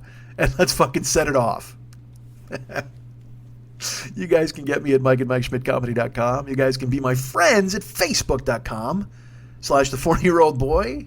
You guys can... look at me chuckling at myself. Yeah, shut the fuck up. You're not that funny. No, I am fucking funny. Fuck that. I'm great. So please, as I mentioned, here, this is the plugs. I'm telling you where to find me, and I'm telling you I'm not funny. That's so wrong. I just disproved all that for the past fucking hour. Or maybe I didn't disprove it. There's a lot of circular talking in there. Why am I doubting myself in the middle of the plug? Stop it. Let's start over. You guys can get me at Mike@MikeSchmidtComedy.com. You guys can be my friend at Facebook.com/the40-year-old-boy. You can follow me at Twitter.com/the40-year-old-boy. Did you know that? I hope you did. I'm on Twitter over there taking photos and posting videos of me shouting in the street at people. And just literally this whole fucking fight was just Yosemite Sam going, doo! There's steam coming out of people's ears and nobody setting it the fuck off. And look, I like chaos to a certain extent. So I would have loved to seen it. Just a big fucking gang throwdown between white supremacists and comedians. Let's see that fucking happen, goddammit. All right, so here's the deal. You can follow me, like I said, at twitter.com/the40-year-old-boy. I'm also on Snapchat and Instagram. Did you know that? I'm lurking over there at Snapchat and Instagram at Mike40YOB. I'm at Mike40YOB at both Snapchat and Instagram. And I'm on Twitch. The 40-year-old boy is on Twitch, and it's just that, the 40-year-old boy. Please follow me on Twitch, because I plan on doing some streaming soon. Once I can get Jaden over here and Gio on the Skype and we can get all the cameras and stuff hooked up. I was hoping to have it done, and by August 1st, we'll see what happens here. It's a race against time, the pit and the pendulum. Check the rhythm and rhymes when I'm sending them. That's some PE for you. But we'll see. But in the meantime, there is other streaming going on. I'll tell you about that in a second. Did you know that Ryan Dirks does all the web stuff for this show? I think you should know that. I should go ahead and bring that to you. And he's very busy these days. He's getting all sorts of packages in his email. I hope he writes me soon. Hint, hint, Ryan Dirks. Ryan, this is totally true, and let's all congratulate him. He just graduated. I don't know if it was like an actual college, but he's graduated. He's now a square dance caller, like an official square dance caller. So again, like I always say, he's on the farm and he's working. Dudes, I'm not kidding. This guy is committed to the bit. This guy has moved to the farm. He's raising fucking cows and tomatoes, and he's now a square dance caller. And he will Alaman left you like nobody's fucking business. And also do your website. He's the guy. So Ryan Dirks is our guy. Go to Facebook.com/Ryan Dirks and tell him that you want to dosey his fucking dough. And tell him to tell me an email, or send me an email. Email? Send me an email as well, because I had to talk to him. He won't fucking answer my emails. Don't really tell him that. He will answer me. It's just a matter of he's very busy. All right. What else? Oh, yeah. You know our friend Giovanni Giorgio Peluso. Giovanni Giorgio Peluso is the coolest of the cool, and he handles a whole lot of web stuff for us as well. Not website stuff, but like internet stuff. Gio went ahead and built our YouTube channel, which is out there now. You can go to the YouTube channel for the 40-year-old boy. All of the archives of the show are available, as well as archives of live streams that I've just started recently doing. What? Yes, I have. Last week, I did 2 live streams, courtesy of my laptop. I guess I should give it a shout-out. Why not? But I did live streams, and it turned out that because I was at Mexi Park, and David and I went ahead and greeted the fans, and we gave a preview of the new website. We gave a preview of the interlude. It was fun, and it made me think that this is actually a viable thing. Not that I didn't think it wasn't viable, but Gio and I always go back and forth. But everybody was very nice, and they showed up, and it was cool, and I had a good time talking. I literally, the first night I showed up, I was only doing it like 5 minutes because I wanted to see the format and the interface and exactly what I needed to do. And then one person showed up. our friend Manny Garcia was the first guy to show up, and I started talking to Manny, and then more people showed up, and then people started writing, and I started talking to them, and before you know it, an hour and 40 minutes had flown by. I literally did an hour and 40-minute live stream just sitting on a daybed in fucking Mexi Park, and we gave previews of things, and we talked, and I liked interacting with the people in the chat room. It was really fun. More of those to come. As a matter of fact, one of them will be coming up tomorrow night. Or no, tonight. I apologize. Thursday. Yeah, it's actually... Yeah, tomorrow's Wednesday? Thursday. Sorry, I got confused there. Thursday night at, I got to pick a time here, right? Don't I got to pick a time? Let's call it 6 o'clock p.m. Pacific. So that's 8 o'clock in the East, 7 o'clock in Mountain, I think. And I know it's 9 o'clock in the East, 8 o'clock in Chicago. Just in Chicago, nowhere else. And then it's 7 o'clock Mountain Time. And I know, and I made a joke about Mountain Time, and then I had people step up and go, "I'm in Mountain Time, you dick," because everybody thinks I'm an insensitive clod when I don't mention them. And so I mentioned Mountain Time now to tell you 7 o'clock. So we'll do it. We'll do it 6 o'clock p.m. And I'm going to set a YouTube alert, whatever, to let people know. And it'll just be, it might just be me for 15 minutes. It might be me for a half an hour talking and interacting. And we can talk about this episode if you want. You can come in and say, "Hey, that was funny," or "Boo, that was not." Although I would prefer the former and not the latter. If you didn't enjoy this, keep it to yourself, motherfucker. Unless you want to shout at me outside of a bar and get fucking clocked. I'm not hitting anybody anymore. I'm not. But sometimes you think about it, boy, does it cross your mind. Anyway, Giovanni Giorgio Peluso does all of the YouTube stuff. So I'll be streaming Thursday night, tonight, at 6 o'clock p.m. in the West, 7 o'clock p.m. Mountain, 8 o'clock p.m. in the Midwest, and then 9 o'clock p.m. in the East. And I think that applies for Canada as well. And I don't know, look, if you're overseas, I can't help you. I don't mean to be that guy. I don't know the times right now. I know that Japan is 19 minutes ahead of me. So if you're in Japan tomorrow, it will be at 6, and then 1 in the morning the next morning. Yes? No, 1 in the afternoon the next day. So yeah, 1 p.m. Friday. Jesus, I'm trying to do quick math. So go to the YouTube channel, The 40-Year-Old Boy. Subscribe to it too. Because not only this, look, if you can't make the live stream, Gio always puts them up after the fact, and then you can go watch them and revel in the fact that I was shouting and yelling with everybody, and you don't know who they are, but just know that there were words on my screen that I was reacting to. And, hold on, fucking yawn. That's good. That's attractive.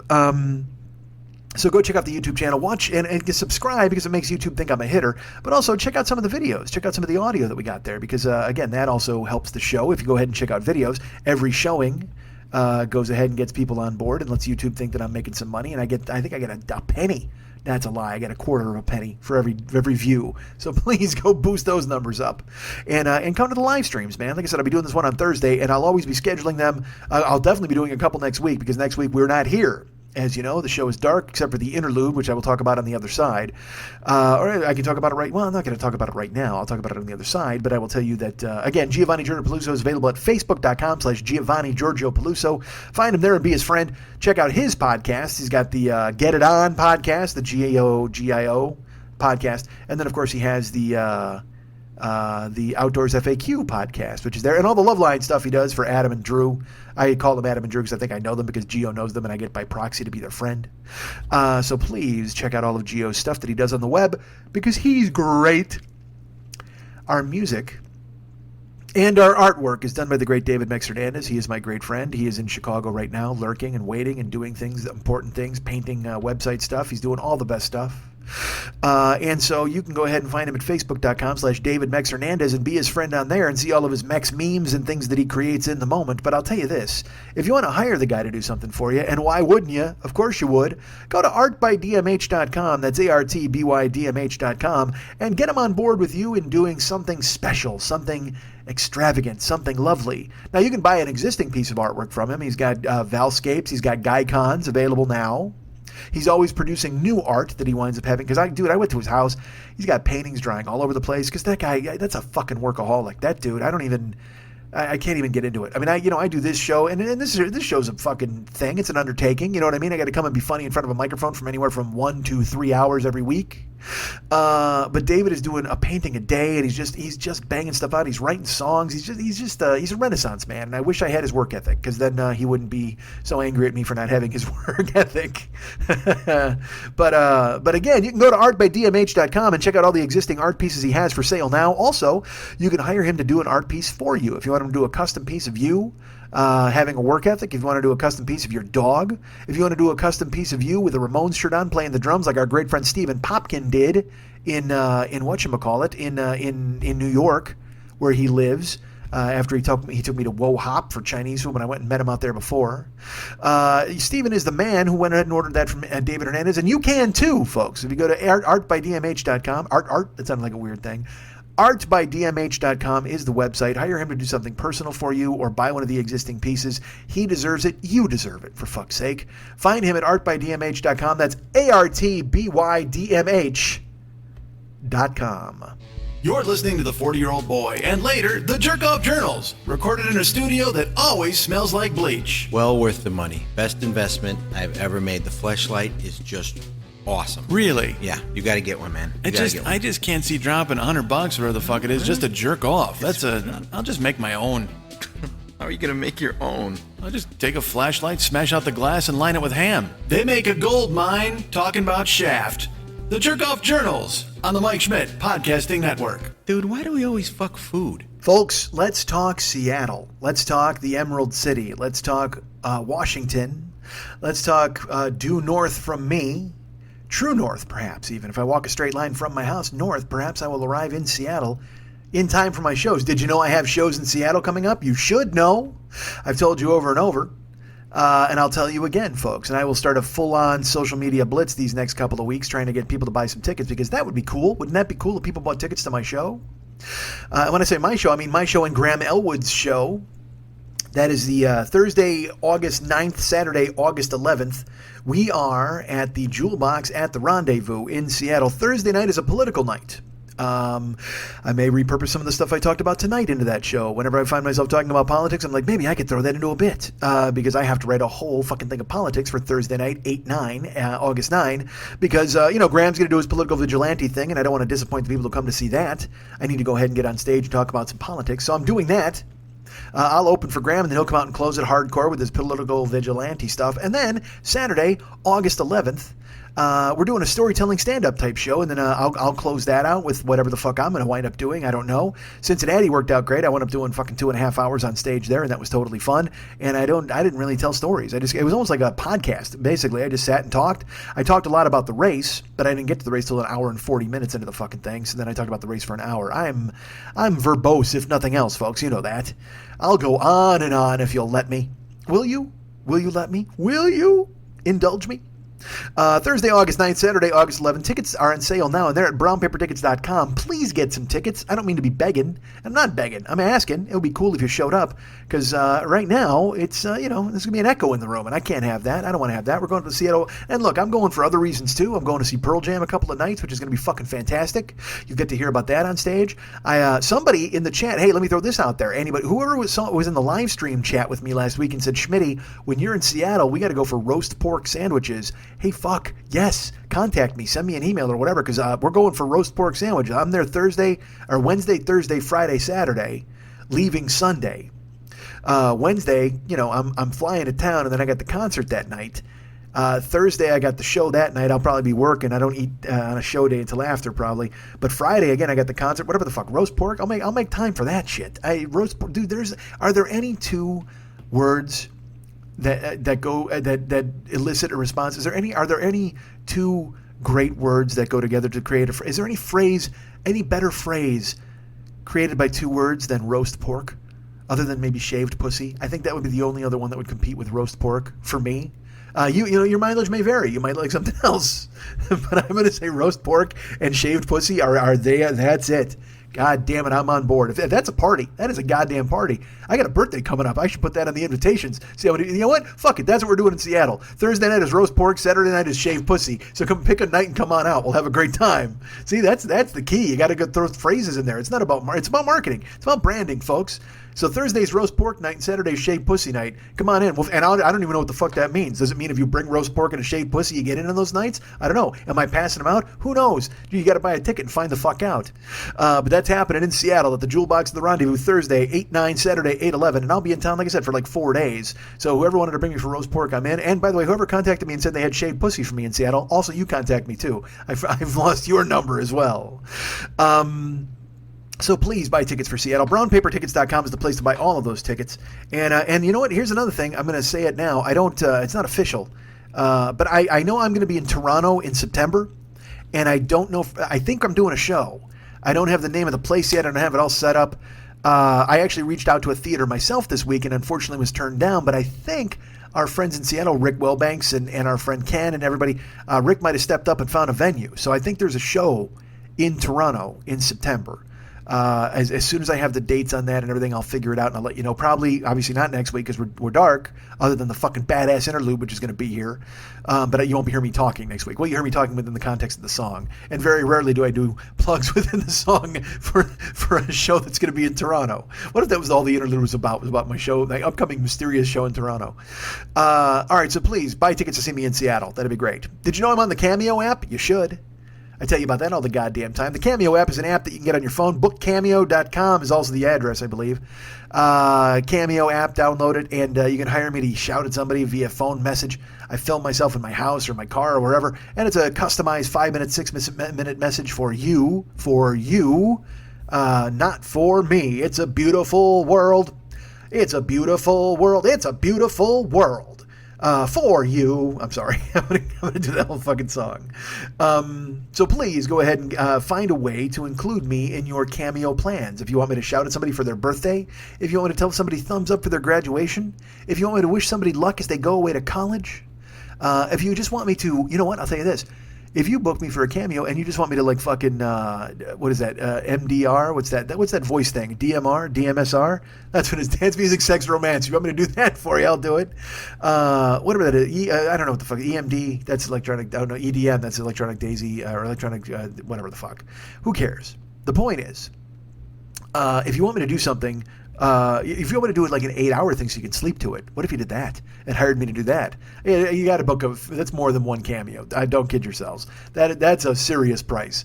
If you want me to just call you and talk you to sleep, because when I stayed at the monastery up north, First World Jesuits joint, I wound up staying there. And it was, and I was worried I couldn't sleep because there was no fan in the room. So I put my laptop open and on YouTube, I listened to a train going in the rain and it was like on an 8-hour loop. And I mean, I was asleep in 10 minutes, but I mean, I would wake up and it was still on. And it was a train just running in the rainstorm. And it was, goddamn, I loved it. So I guess my point is, if you want my voice to put you to sleep, go ahead and contact me, but I don't have a train or a rainstorm. There was no point. I keep saying my point is, there was no fucking point to this at all. The point is, Cameo exists, book me if you want. Patreon also exists. Did you know that? Patreon exists. It's out there now. If you sign up for the Patreon page, it's fucking great. We got some videos that I did over by David that are going to come up, and they're appropriately silly. And then other things going forward in year 11, I plan on being a lot more active. As I've mentioned, live streaming on YouTube, live streaming for the Patreon page. All sorts of stuff like that exists. And let's welcome our new $3 patron, Mike Hazen. Michael, thank you, sir. Thank you so much for jumping on board. And did I mention Timothy Quill? I think I did. But Mike Hazen is now a Patreon patron, and I appreciate that very much. You're the coolest, Mike. There's your shout-out, and perhaps you'll get more shout-outs in the future. Who knows? You deserve them. But Mike Hazen is now a Patreon patron. I can't pronounce those the same way. And thank you so much. And so if you want to be a Patreon, go to the patreon.com and put in the 40-year-old boy or Mike Schmidt. Just Google Mike Schmidt Patreon. I think it's patreon.com/the40-year-old boy or Mike40YOB. Let's double check the address. Why don't I pull up the internet while I'm sitting here talking to you guys? Let's go ahead and fill some time as I talk off the top of my goddamn head and I try to pull up the Patreon page so I can give you an address. You'd think I would have done this before I started the goddamn show, and yet here I am doing it right now while we're on the air. And I've pulled it up, and it's patreon.com/Mike40YOB, patreon.com/Mike40YOB. Please jump on board and become a Patreon of this show, or a Patreon patron of this show. It will help going forward. And like I said, I want to go do more live stuff. I want to do a ton of stuff. And I should probably pay attention more to the stuff I promised on Patreon. Yes, I get that. But I'm there, and it's coming. It's coming so soon. It's coming, like George Washington. So please become a patron there at Patreon. What else? Sponsors. Did you know we have a sponsor for this show? We do. It's the fucking Fearful Jesuit, who I just mentioned a second ago with his goddamn show called The Paranoid Strain. It is a fantastic show. In this month's show, I should tell you, this episode, he's going to shoot me in the fucking head. He's traveling overseas right now, but when he hears this, he's going to be very angry and disappointed at me. But I did not get a chance. I still have not heard this month's episode, and he's very angry. He actually sent it me ahead of time, and then I traveled, and then I got home, and I should have listened to it. And it's I don't listen to podcasts, but I love his show. I just forget because I'm that guy. I'm old. I'm an old man. I'm thinking about slapping fucking white supremacists. Why I can't concentrate on that. But he's the best, and he counts on me to listen because he wants to hear exactly what I think. Well, I mean, I can tell you in an overall sense, his show's fantastic, but he wants to hear what I think of specific episodes. I know that this one is about 9/11 truthers and all the batshit crazy fucking people who are out there talking about 9/11. The artwork for the show is amazing, created by his own personal in-house artist. And then he's got the next show he does is actually going to be a sequel to this one, and he and I were talking about the artwork for it, and I had a pretty good idea for it, I thought. I don't want to give it away. But we'll see. We'll see if he winds up using it. But the point is, go to iTunes and find The Paranoid Strain. Please subscribe to it on iTunes. Listen to it. Tell him it's great. Write him a note. Make a review on iTunes. That would be super cool. And if you mention us, say you heard it on the 40-Year-Old Boy, Mike Schmidt told you to fucking leave a great review about it. Or contact him, too. When you listen to the show, he gives his address out. And he's, he loves when people interact. So he might have you have your voice. He might have you call in and do something. He's just a fucking craftsman. He's a guy, like I said, I'm fascinated by people who who do the things I can't do. And he has the discipline to go ahead and work on a show for a fucking month and put it together. And I just, I sit here and I talk about slapping dudes in the face. But it's a great show, The Paranoid Strain. Please leave us a review in iTunes and talk about how the show has, affected you, how it's great, what you enjoyed about it, and write him a personal to tell him that we've turned you on to the show, so he knows that this is effective, that he knows that we're hitters, and that and this is a good thing for him to be a sponsor of this show. Even if I haven't listened yet, and he's gonna fucking kill me. He's just gonna fucking kneecap me, and that's or he'll probably send some sneaky monks. What was that fucking movie with Tom Hanks? Angels in America? No.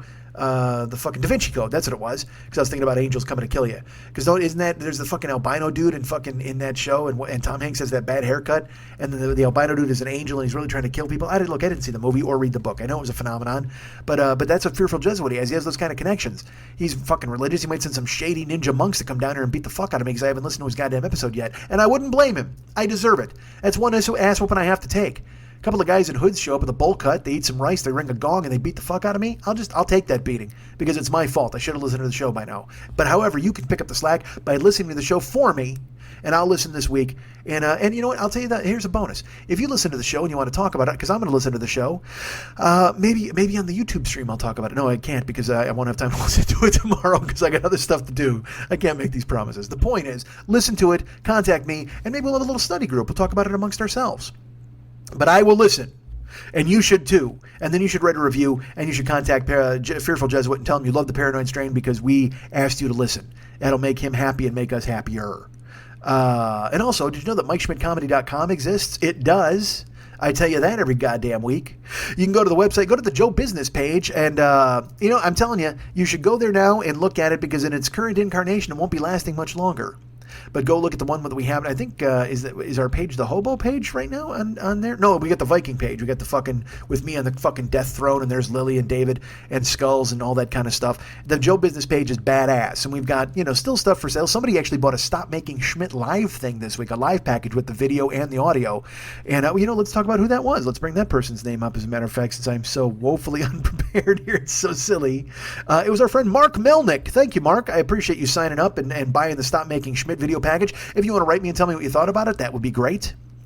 But the Stop Making Schmidt video package is on sale there still. I believe Schmitty Comes Alive and Schmidt Alive 2 are also on sale there, as well as all the old podcasts. If you don't want to go to YouTube, if you want to own these things, the Schmitty, we've got the 7 Deadly Schmitz box set, but you'll get all 10 years. Whatever price you pay for the whole set, I'll give you all 10 years, obviously. But if you just want to buy individual sets, you can do that as well. It's all up to you guys. Go out there, browse around, check out the links. But the most important link you should check out at the Joe Business page on MikeSchmidtComedy.com is the Amazon link. Because that's cool, man. It's we get money, they get money, you get stuff. It works out perfectly. You're going to be shopping at Amazon anyway. You know what? I missed Prime Week this week. I wanted to fucking tell everybody that they should use my link for Prime Week. Hopefully some of you guys did. But I feel like such a fucking whore telling you, hey, if you're, because on a Monday, I'm like, hey, it's Prime Day. You should use my link. Wee. And that's the way, it's my fucking job. I should realize that. But instead, I go, maybe people don't want to hear me tell them about fucking Prime Week. And also I tell you guys about Amazon. You know me. You know I've got an Amazon link. It's not like anything I tell you on the fucking web's going to make you go, oh, you know what? Yeah, I got to use Mike's fucking link. I tell you about it all the goddamn time. It's right there. It's on the tip of your tongue. It's at the edge of your, it's at the edge of 17 is where it is. Just like, it's like a one-winged dove just out of reach. It sings a song, sounds like it's singing, ooh, baby, ooh. I said ooh. So please use the code. Go ahead and use the Amazon code to go out there and buy a bunch of things on Amazon, because we get money, that you get money, you get stuff. And then you're getting stuff anyway, so why not give us a taste of it? It doesn't cost you anything. As my friend Brian Newton always says, don't cost nothing. So click through on our link and browse around. Hang out there at the Amazon store and find some cool-ass stuff for yourself, and then we get to take 4 cents off of it. Aren't I worth 4 cents? Don't answer that. Although our friend Mike thinks that I'm worth $3 a month on Patreon. That's right, because he's the goddamn best. Mike Hazen will tell you something. He's probably using the link right now.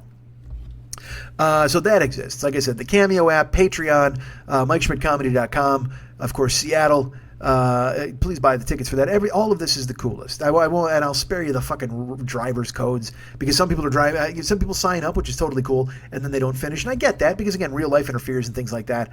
But I don't want to sully this fucking last show by telling you about Uber and Lyft. Fuck all that.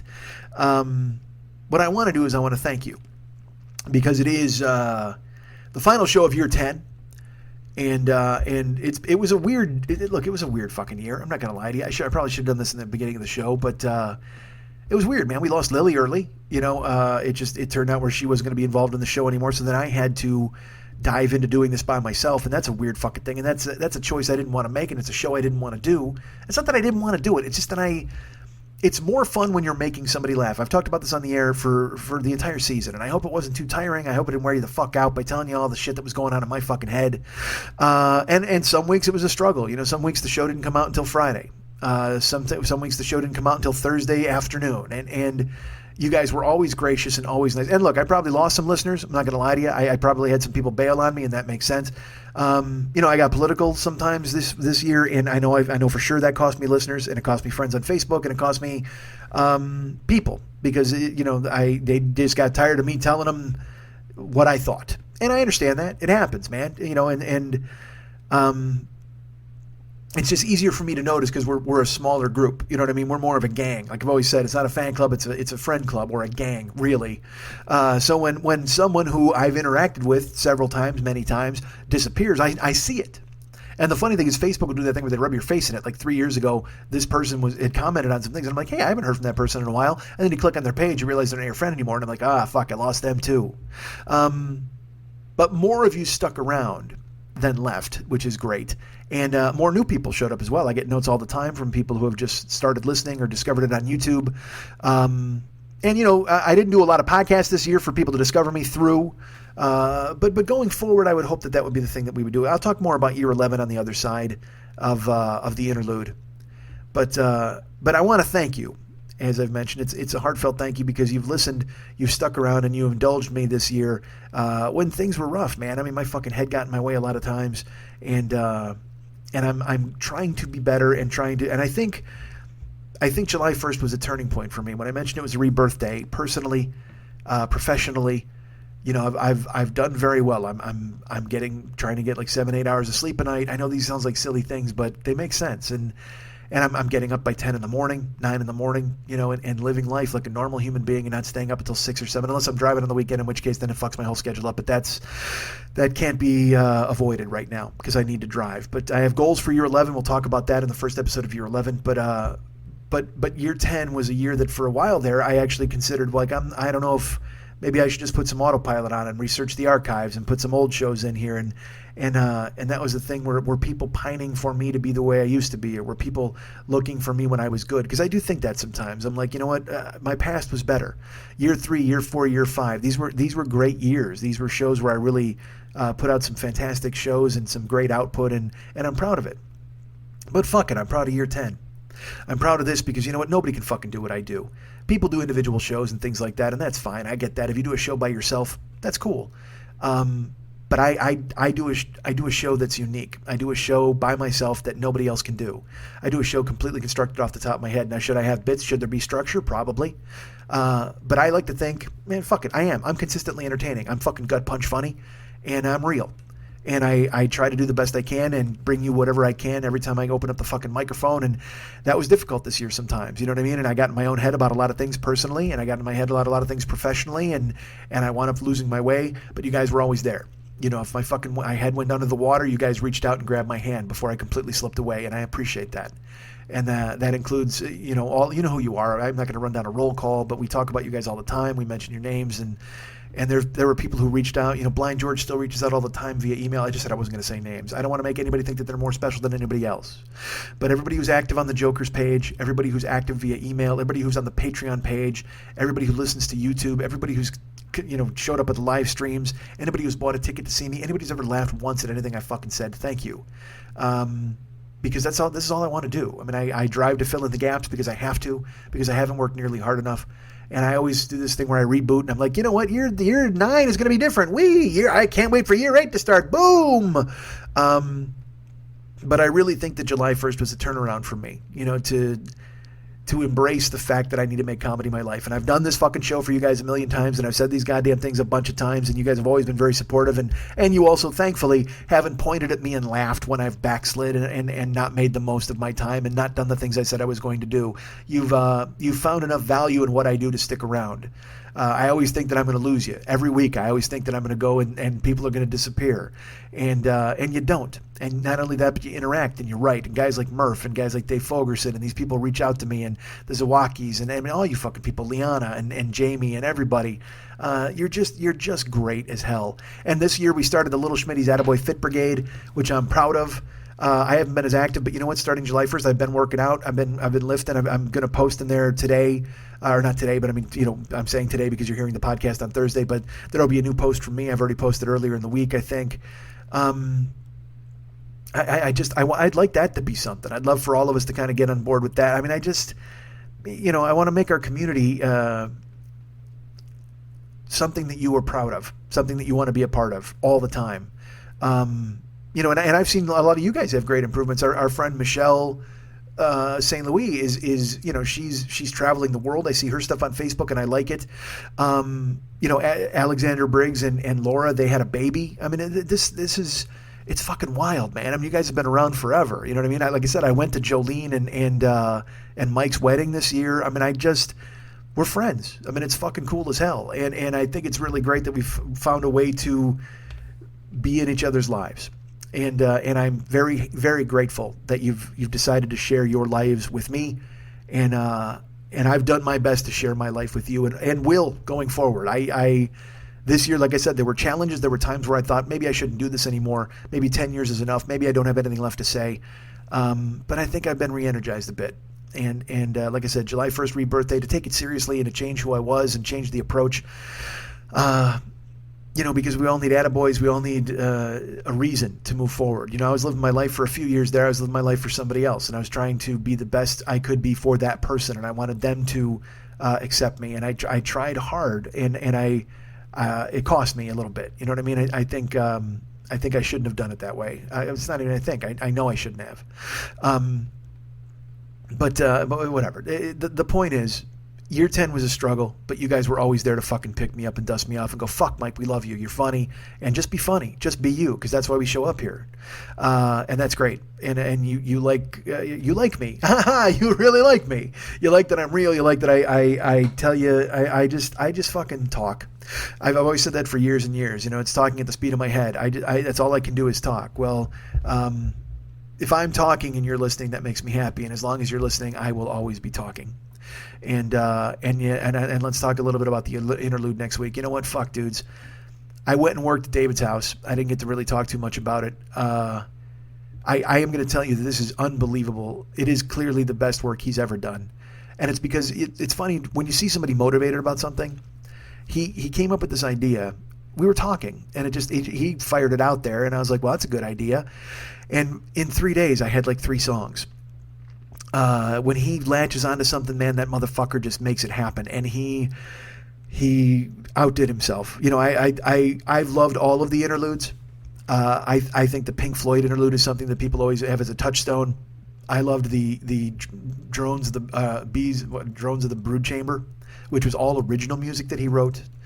I love the one that we worked together where I did the sound collages with the movies, and it was Under the Uber Moon, I believe. I mean, all of these interludes are fantastic, and you can find them at YouTube now in the show archives. Every year has the interlude at the end, and but I'm telling you, the interlude is going to be called Schmitty Christ Superstar. We've been advertising it on Facebook, and it's gonna fucking blow you away. It's gonna knock your dick in the dirt because I couldn't believe it. I mean, I was listening to it, and I had to come in and I had to write some lyrics and I had to change things a little bit but not much. I mean, literally, he's just fully fucking formed. I rewrote one whole song, and then he and I Frankensteined his lyrics with my lyrics, and then I improvised a lot of stuff in some songs, but the music, he plays it. It's phenomenal. I'll probably talk more about it the week 1 of year 11, but Jesus, next week you have no idea what you're in for. I mean, I sometimes I can overkill things and I'll hype stuff and I'll be like, oh, you're not going to believe it, or oh, this is so great, and I'm always truthful because I do believe those things. I don't lie. I mean, I tell you exactly how I feel. The thing is, you guys don't feel the same way. Like the Holland album. I told you guys about the Holland album, and all I heard from everybody is like, this is run-of-the-mill fucking 80s metal. I'm like, God damn it, I loved it. Because you love what you love. But I am here telling you right now that you will be astonished next week by the interlude, because I was. I mean, I heard it and I was participating in it, and I was. I'm proud of it, and I didn't even, I did what I did. I'm proud of my part of it, but I'm proud to know David for him doing that. It's fucking astonishing. So next week it's going to be so great. So I'm excited for you guys to hear the interlude next week. I'm excited for you guys to see all the changes in the Twitch channel, everything that's coming in year 11, the new website, all the stuff that we have, and I'm just excited to talk to you guys, because like I said, if you're listening, I'm talking. And now we got to do that part of the show where I talk while the music comes up, and then we just kind of talk in circles until it ends. And I was going to try to do that right there, but I can't do it. It just seemed phony. It seemed disingenuous there. The point is, the interlude's going to be amazing. Year 10 was great, mainly because you guys made it great. You helped me through. You fucking were there. You hands across America and Canada and all you motherfuckers. You picked me up and dusted me off, and you made it work. And thank you so much. And I hope you'll join me for year 11 and 12 and 13 and 14 and 15 and 16 and 17 and 18. Probably stop it.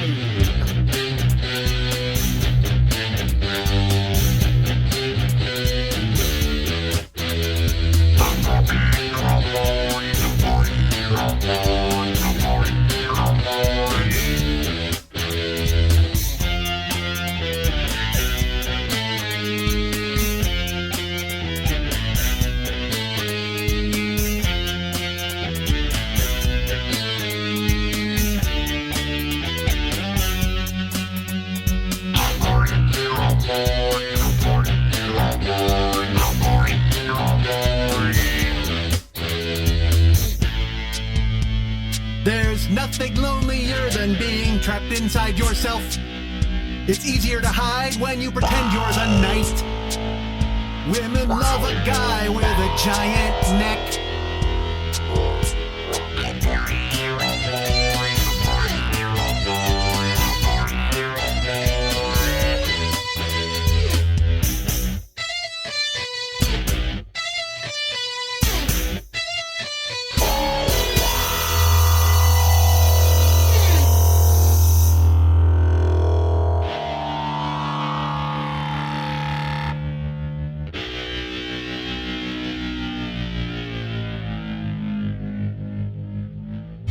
We here, we are playing on a level that most will never see.